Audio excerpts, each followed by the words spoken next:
జలగలలోనూ ఏనుగు జలగ అంటే ఇది చాలా పెద్దది. ఇది ఎంతో భయమో ఎంతో స్ట్రాంగ్. ఇది చూడు, పవర్ హ్యాండిల్ ఉన్నట్టుంది కదా, ఎంత టైట్గా పట్టుకుంది.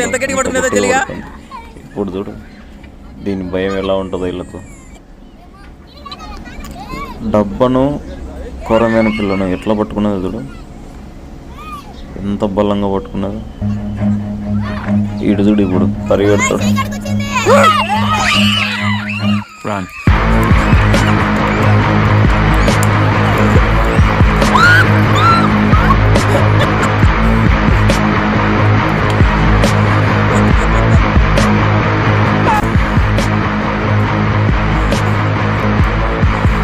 ఒక్క జలగ